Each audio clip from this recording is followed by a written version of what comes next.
Well, hello and welcome back to the latest episode of my Love Machine podcast. Now, as a dating coach, I work with all types of people from a variety of different backgrounds and religions. And Hindu and Sikh dating is a very common topic that I coach. I work with lots of different brands who deal with this. And to help me today, I am delighted to introduce you all to a brand new matchmaker, Sukh. And she is the founder of a new matchmaking Hindu and Sikh agency called Matched by Sukh. So welcome. Thank you so much for having me, James. It is a delight. I've looked forward to this a long time now. I know we've spoken a few times before, and I really wanted to get you on here because what you're doing is quite unique. I do work with other agencies that do something similar, but you cover the Midlands area, don't you? And areas like that. That's right, I do. Kind of predominantly the Midlands and surrounding areas, and just tapping a little bit to the north and the south as well. Excellent. So can you explain to everyone what your background is and why you decided to launch a matchmaking agency? Yeah, of course. So my background is actually sales and weddings. So I actually went into weddings approximately 12 years ago. It was from the sales aspect, but I started to meet a lot of brides and grooms, obviously with the bookings, and couples tend to book their weddings a year in advance, so you're seeing them back and forth and they eventually become friends. And I used to have conversations with them. How did you guys meet? So how did you know he was the one? How did you guys make it work? Talking about relationships. And I noticed that with all my clients, all my couples, the answers are predominantly the same. So it came from kind of realizing, well, there are set components, the foundations for relationships.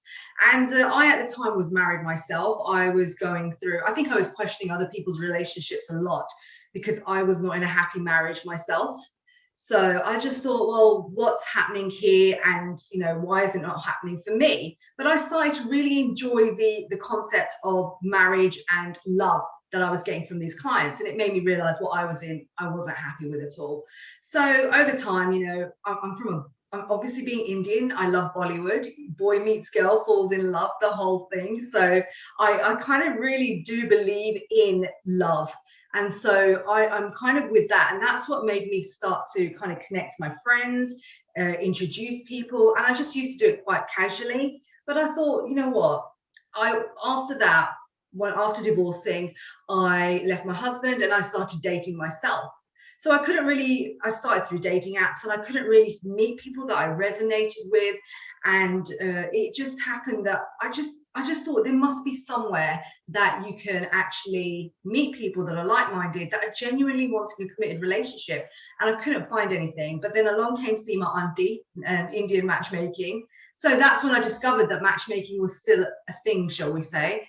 And last year I decided to set up a company because I felt I resonated with the brand, and this is what I would like to present to people, with the long answer. Well, that is a great answer. It's amazing how many matchmakers started off in the wedding industry.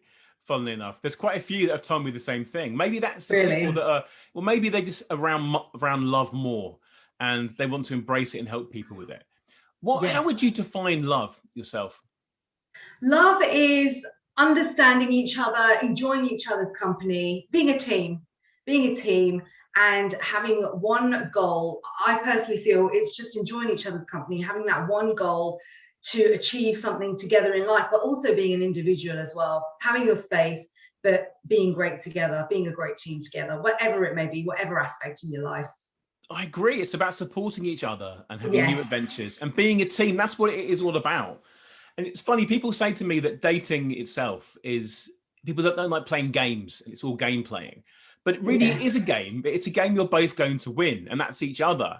So that is why you're going to be a team. You're going to be united. And there is nothing better as a dating coach and a matchmaker to be able to introduce people and to help them along their journey to find the partner of their dreams. Totally agree. But I know it is difficult, particularly for people who are from a Hindu and Sikh background, because the rules are different, aren't they? They used to be, predominantly it was arranged marriages in the olden days. I like to say olden days. So do I. It was predominantly arranged marriages, introductions. You'd have a member of the community that kind of knew everybody. They had a daughter, they've got a son. And it used to just be, well, he's from a good family, he's tall, he's got education, and he's got a good job. But and people just agreed to it. The parents would say, "There's this guy. What do you think?" And people got married. But the generation of Brit Asians that are here now, they're independent. They have their own money. They live in their own homes. It's not kind of joint families as much as it used to be. And we've got our own independent thoughts now, what we want from our lives, what we'd like to achieve, and what we want from our partners as well.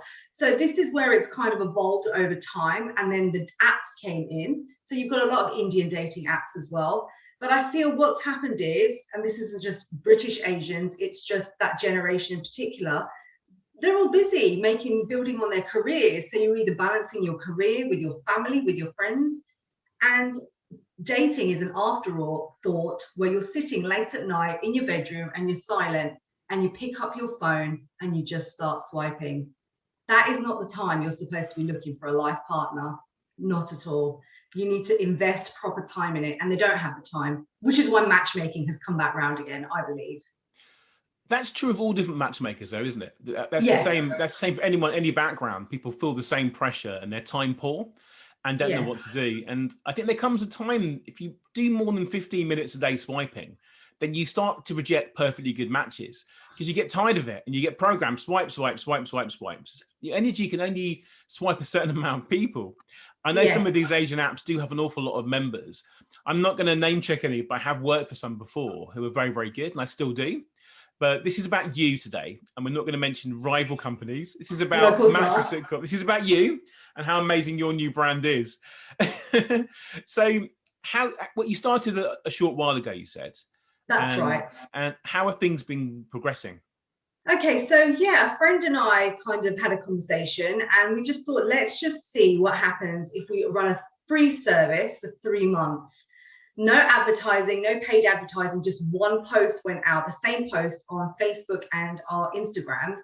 And James, it just blew up. There was a lot of people that were single. And of course, everybody likes a freebie. So, that also helped. But we matched quite a few couples. I'd say 4 or 5 couples in that 3-month period. So that was great. And this was for practice, was it? This was for practice. This was just to see if there was a demand. And when we realized there was a demand, I kind of took it alone and thought, right, let's launch and do this seriously. Because in that 3 months, we decided if we were going to go ahead with it, and clearly there was a demand. So I decided to go it alone and went ahead with it, and launched a test phase in December for a 3-month membership, which I'm currently running now and finishes next week. So I thought I'd just do a test membership for a 3-month period. And I've got about approximately 10 couples, and I've got 6 that are still talking to each other, which is great. And they haven't met each other. So the fact that we're in lockdown right now, so the fact that they are keeping things fresh and keeping things alive, is a testament to them wanting to actually work at a relationship because they've not met. So come next week, is it next week? I've lost track with the roadmap. They'll finally be able to meet. So that's where I'm at. And I'm relaunching again in April, the full service, as you know, and it's going to be 6-month packages this time. So I'm going for the real thing from next month. Very exciting. In the magic of podcast land, it is now April already. Yes. Because that's when this will come out, this episode. So I hopefully will time this episode around the time of your launch. So we'll still be in some degree of lockdown, but I think people are really, really excited to go out there and start meeting people in the real world. And in the magic of podcast land, this will be timed absolutely perfectly to when you do launch. I know you haven't got an exact date for that at the moment, other than maybe just April. So you have to let me know when I'll time this. I will do. In fact, I'll find out over the next 2 days. So what is your plan over the next 6 months for the company then? So the plan over the next 6 months is to grow my network and meet a lot more people, because ultimately that is the business I'm in as a matchmaker, meeting people, connecting people. So what I'd like to do is grow my select network, which is my free membership. It's a passive membership where it's in essence a dating pool. So with my elite clients, I go to my select network first to see if I have anybody suitable for them there. If not, I will go beyond that and network with other people within my network, with friends, family, and of course other matchmakers as well. But so that is my ultimate aim right now, is to grow the network and expand that dating pool. That's a good plan. The bigger your dating pool, the more opportunities you can present to other people. Definitely. How, I know that with my experience, lots of Hindu and Sikh clients I've had do like a bargain, do like to negotiate a bit of a deal. How do you intend to get them to pay for your services? Well, you know what? I've only had one person ask for a discount, and I'm actually being not to stereotype Asians, but I've actually been surprised myself. I think this was an imposter syndrome I was having at one point, thinking, oh, maybe people are going to think I'm too much, but this is my own personal feeling. But I know when you break it down and you cost it and you know how much work you're putting into it, it's worth it. If anything, it's still a reasonable price. So I'm confident at the work that I put into the package. So no room for discounts, I'm afraid. I don't give discounts either unless they are unemployed or a student. I like to help everybody to some degree, but then it can waste your time after a certain point. It's funny you mentioned imposter syndrome, because I've been doing this 16 years and I still get moments of that. That's a sign of being successful. I think. Yes. That's when you're challenging yourself. And I do get that sometimes, but I know that I am worth every penny that I charge. And when I did raise when I first started, I was a lot cheaper, and I'm a lot busier now. I get more clients now than when I was cheaper. So when you raise your prices, people do expect a certain standard, and they will pay for it. Exactly. So when they get to know you, they will trust you and your brands. Let's talk more about specific Hindu and Sikh dating now. Okay. I know that the way that they date is different, because I know that Hindus will date Sikhs and Sikhs will date Hindus, but they won't date Muslims generally. Is that true? Yeah. So people have actually said to me, well, why aren't you adding Muslims as well, Hindu, Sikhs and Muslims?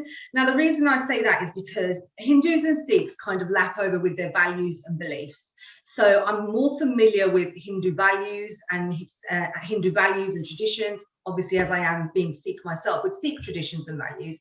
When it comes to Islam and Muslims, I'm not au fait with, say, a lot of people. You've got different sects, for example, with their different values, their cultures. I don't know all the festivals, so I need to be savvy with those things and appreciate those. And if I don't, I can't offer you that service. So if for example, there could be something they say to me and I don't understand what that means, it's not right for me to offer a service if I don't understand you as a person. So that is why I decided only to work with Hindus and Sikhs, because I understand, if they say Diwali is coming up and this is going to happen and that is going to happen, and so I understand that myself. So that's why I decided not to work with Muslims and work, because I know I'd be able to work better with Hindus and Sikhs. That makes sense. Work with what you know, and then you can help them if they can relate to you. Exactly. I do work with other Muslim brands out there, and I don't know that much about it. What I do know is that officially, to go on a date, you have to have a chaperone, for example. Okay. See, I didn't know that. Didn't you? No, they're not allowed to go on dates. They have to have a chaperone to accompany them. And I've run lots of Muslim and Hindu and Sikh singles events and speed dating events over the years. But the Muslim ones were always run in a coffee shop because they couldn't drink alcohol. Yeah, of course. I found they're a bit of a nightmare. I found that the women were lovely and the men were more of a challenge, shall we say. But that's not generalization, because there were some lovely guys that came to me. And but I've run lots of Hindu and Sikh events, and I've got lots of friends because of it. And I find they're quite open-minded. But what I've noticed is that it's a trend now that people are looking outside their own networks, that are looking towards maybe Christian people as well and other religions. Have you noticed that at all? And how would you handle that? Definitely. I mean, I had one particular girl that was sitting, we were on a Zoom meeting, and I said, is there a particular guy you're looking for? And she's like, I don't mind if he's Sikh or Hindu, I'm quite open.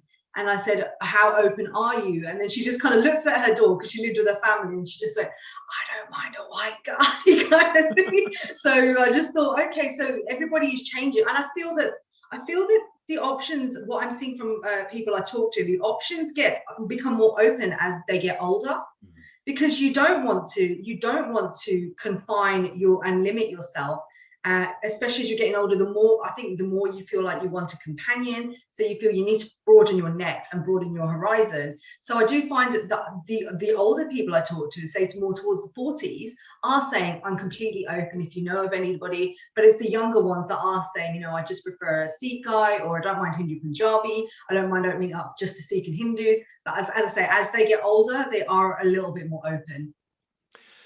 I found that as well. I found as they get more, maybe their second time around dating, maybe they've divorced or they've been separated, Yes. and they're looking again, they think, well, I'm going to cast my net a bit wider.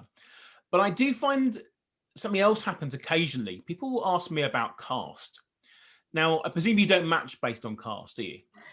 So that was something I did start with, but I've decided not to go with it. It's not something I believe in, and it is something that limits. It's something that limits you as well. And I've decided not to go with it myself. It was in the test trial we did it, and this time around I did it. Moving forward, I'm not going to be doing it.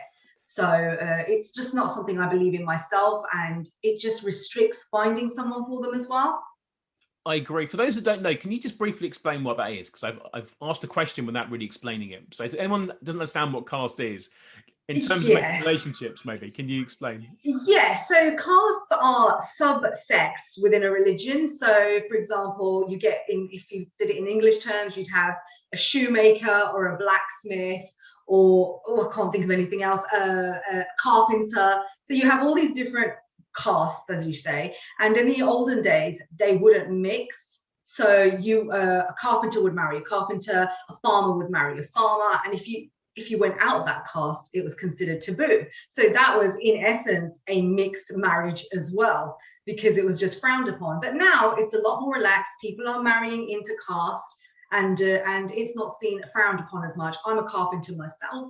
I have a sister-in-law who is Jat, a farmer. It's nothing. It's not a big deal anymore. You know, as long as your values, I think, as long as you align, as long as your values are the same, that's all that matters, really. And it is dissolving a lot more now. But I have had people that have said, I'm not, please don't find me someone who's like this caste, I don't want this caste. And they've turned their nose up at it. And there was one that actually said this, my caste once, and said, I don't want to date a person from that caste. And I just went, okay. But yeah, the attitudes are still very much there. But I just decided it's not what I believe in, and I just need to break away from that. So yeah, I'm not working with castes. I'm pleased to hear that, because to me, as obviously a non-Asian, non-Indian, it's like basing someone and judging them on their horoscope. It's not really relevant to who they are now. It's an old school tradition, isn't it, that has been left in Yes. the past, a bygone era. And Yes. anyone that's now thinking about joining a matchmaker does tend to be quite open-minded. People Yes. agencies, they're ready to let an expert take control. They know the way they've been doing things hasn't worked out the right way so far, and they just Definitely. frustrated. So letting an expert do it and thinking of embracing new ways. But the world has changed a lot in the last 5, 10, 30 years anyway. And even Yes. things now like mobile phones and dating apps have changed and revolutionized, and also damaged the way that we date at the same time. Yes. There's Yeah. everything comes along, and the world is always changing. And now we've had the whole pandemic, and people are looking much more seriously than ever before. What advice would you give somebody who is thinking about starting again now, or looking for somebody more seriously, perhaps with you? When it comes to maybe mindset, what advice would you give them? So I've had my own self-discovery in lockdown as well, and I'm sure many people have, especially when it comes to dating. And I believe you've got to start from scratch and work with an open mind. And I don't think it's about, nowadays, it's not about what you're looking for in the sense of what you can offer. So even if you are writing something on your dating apps, don't write, I'm looking for someone like this. Talk about what you are, and don't say, for example, I like traveling. Say, I want to go to the Great Wall of China. So people can resonate with those kind of things. Well, okay, she's into these kind of things. I like those kind of things. And don't write things like no time wasters, please, because that's setting a negative attitude straight away. So I think even whether it's in the real world or online world, it's got to be a very open and very relaxed approach. Be yourself, be true to yourself, and be authentic. And that will resonate with someone. And I find that nowadays, dating in the real world is actually networking.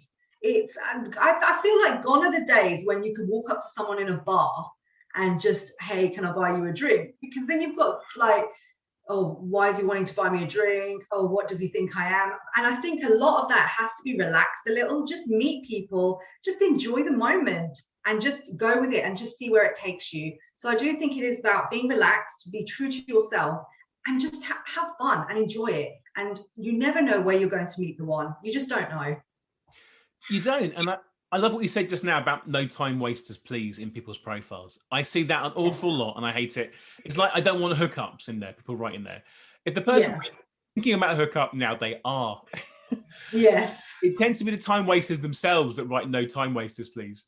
Yeah, I guess. And they're probably married 9 times out of 10. They probably are. It happens on there. But anyone that will come to you is someone who's looking for that extra push and that extra help.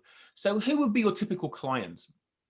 So my typical clients are aged between the age of 25 and 40, 28 to 40 are offer from 25, and they're professional. So they tend to be in professional backgrounds, banking, graphic designs, or own business owners, or kind of more professional roles in their sectors. Very relaxed, very family-oriented people, very open-minded, and willing to take on kind of feedback and hear what they have to do to change, because it is a journey, matchmaking, and it is about, are you ready to hear what you need to hear? So it is those kind of people that you want to work with, because they want to develop on themselves as well. Matchmaking is developing yourself. As much as you would like to everyone to leave with love, it's not possible. So it is about developing yourself in that journey as well, and knowing at the end that, you know, I have changed as a person. My outlook to dating and relationships has changed. So I work with people that I'm going to be working with people that are open-minded and ready to take themselves on a journey. I have had people that have said, right, okay, so yeah, can I book you up, please? But I don't know anything about you, and you don't know anything about me. It's not just, I'm going to hand you a handful of dates. That's not how it works, because you're not going to be happy at the end when you're like, well, what kind of profiles have you sent me? So it is about embracing a journey. So they're the kind of people I'm going to be working with. And that's important. I think it takes longer than 3 to 6 months to really get to know someone and do that. So Yes. people can't expect to necessarily find the love of their life immediately. It does take time, and you have to calibrate each match and as time goes on. But like you said, at least they're going to be ready and know how to date, and they can be in a much better situation. And that's what we do. We help people. We empower them, don't we? To know what they're doing, and we give them hope, and we give them guidance to make sure that whatever happens in the future, they're ready. They know when they see someone if they're a good match for them or not, and they won't waste time with the wrong people. Exactly. I'm working with the group at the moment on one of my private Facebook groups. I'm coaching some ladies, and some of them are Hindu and Sikh on there, and they're telling me their struggles that they've had. And they've been on all these apps and they've been on all these sites, and they're just so sick to death of it. And they can't. Not everyone can afford to join a matchmaker, because it is a premium service, no matter what you're looking for. So what advice would you give somebody beyond, who hasn't got a massive budget, should we say, who doesn't want to go on the dating apps and sites anymore? How would you meet somebody? Bear in mind, we're coming out of lockdown now. What advice would you give somebody? It comes back to networking again, James. It is about, if you're starting from, like I say, we're starting life from scratch again, all of us. So even I've thought about, how will I socialize in the future? How am I going to meet new people? And it is a case of, you know, whoever your close friends are, hang out with them a little more, maybe open up your network and go to things like meetup.com, so you can meet different people in your hobbies. If you're into painting, for example, things like that. So start taking more classes, you know, maybe just chat to people in the gym. You've got to befriend people in different areas of your life. So for example, like I said, if you go to a yoga class and you just say hello, but you know that girl that you kind of hang out with or whatever, she's kind of cool, let's go for a drink sometime. It's about growing friendships and kind of expanding your network. That's what I believe. And it is, like I say, it's not just meeting the opposite sex. I had a friend once who actually, she wanted to marry a guy with a turban. She was a strict Sikh, and she was vegetarian, etc. She didn't want someone that drank meat or drank alcohol or ate meat. Fine. And what happened was, a lot of guys were sliding into her DMs, and unless they fitted that criteria, she didn't want to talk to them. But I kept saying to her, but why not? And she's like, but I'm not interested.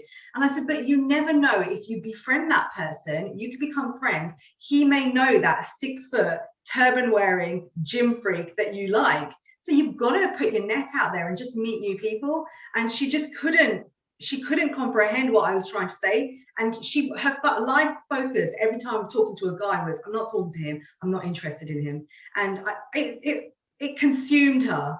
That, you know, it really did consume her, that the guy she did meet, she rushed it with him, and it all just went wrong after the engagement, prior to marriage. It all just went wrong in that bit.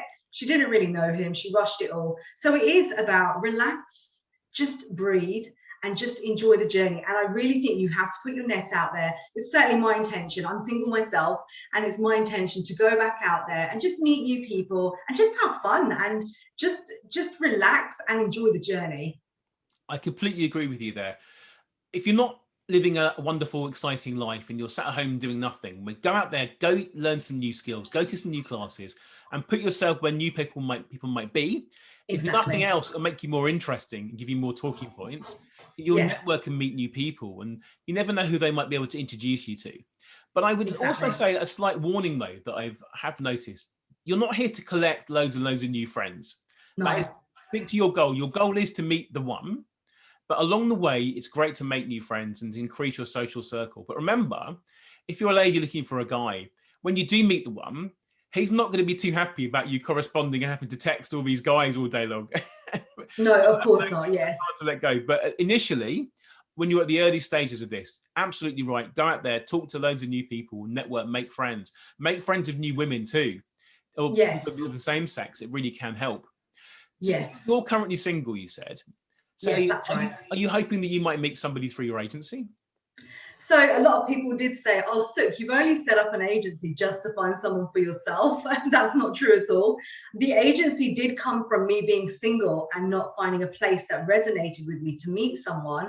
But I'm enjoying matchmaking so much that I've forgotten about myself. Not to say I'm not looking, I'm just a bit more relaxed about it. I'm having exactly what I'm saying. I'm having fun talking to guys, talking to girls, finding out what they're looking for, and just meeting new people. Once lockdown lifts and things are settled, maybe, but I'm not just looking. I'm looking at meeting new people. And you never know, James, one day I might bump into that guy and just be like, hey, kind of thing. But until then, I'm just relaxed. I'm in a better space. I used to feel, why am I single? I'm never going to find a guy. But now I'm concentrating on myself, my health, my family, and getting that all in place. That's the journey that I've had this year. And fingers crossed, in the near future, not so far future, I may not be single.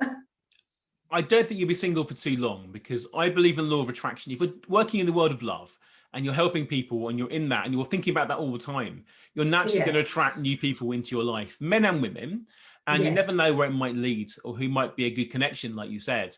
And if you keep working on yourself, then you'll be the best version of you, and therefore you'll be the most attractive version of you, and you'll find it happens naturally. And I've known a lot of different people that have started up dating companies as a way to meet somebody, and they've actually found someone very, very quickly from other ways, rather than their own app and from their own site or from their own agency. Oh, really? Yeah, it's happened a lot, because they don't really focus on their own database, but someone else has introduced them, and they've gone to a party or something's happened and they've met somebody. And this happens early on, and then they end up with a matchmaking agency or a dating company that they've set up to try and meet somebody, and they've already got somebody. So then they're quite empowered to go and help people. And that's great. Well. So it does not take long if you're in the right mindset, but don't leave it too long. Don't spend your whole life helping other people. You have to think of yourself too. And I know you well enough to think that you will do that. I think if someone does come across, you're not going to turn them away, are you? No, not at all. I feel like I'm at that place in my life where I am looking for a companion, but I'm not obsessed with it and it's not consuming me. So, you know, if I was to meet someone tomorrow, I'd certainly entertain the idea of getting to know them. That without a doubt I would do. That's what life is about now. It's about embracing opportunities that come your way. And by having your own agency and helping people, you're going to be able to just help so many more people out there who think that they're stuck at the moment and don't know how to meet people, don't know what to do. And you're going to grow your database, and you're going to be able to really, really help these people. So fingers crossed, yes. no, I'm confident you'll be able to do this, having spoken to you quite a few times now. And I do wish you every success here. If somebody, you're welcome. And I've seen your Instagram, it's amazing. And you post a lot of great content on there. And great. I know that you're working hard to network with other agencies and other people out there. And that's the way to do it. You have to, you mentioned to me off podcast at the start of this, that you can't do matchmaking on your own. You can't do dating coaching on your own. You have to have people around you. Then you can bounce ideas off and you can support each other. And that's what this is about in the industry. It's putting together. And that way you can cross match, you can help each other out. And that's what we do. And that's how we find people love. Yes. So with that in mind, if somebody wants to find you and find out more about you and see what you're up to, how can they find out more? Yeah, so the company name is Matched by Sukh, and my handle across all socials, that's LinkedIn, Instagram, Facebook, and Twitter, is Matched UK. Fantastic. Well, thank you so much for coming on my podcast. It's been great to talk to you, and I'm excited to watch what happens next for you. And thank you so much for your support as well, James. I genuinely appreciate it. You're very welcome. It's good to be able to help people who are starting out in the industry. I love to do that because I've been doing this a long, long time now, and hopefully I have a lot to offer in terms of encouragement and support and ideas. But yeah, I'm looking forward to us working together. So am I. And I think the big things are coming, particularly over the summer, as people start to have what I call the summer of love, the real summer of love, when everyone's coming out of lockdown, ready for this. And I'm just lucky to be able to help spread this love. Thank you very much. Have a wonderful day. Thank you. You too. Thank you so much for listening. I'd love to give you a free copy of my latest book, which you can download right now from my website, jamespreece.com. If you enjoyed this podcast, I'd really appreciate it if you could share the love by taking a few seconds to write a positive review on the iTunes store right now. See you next time.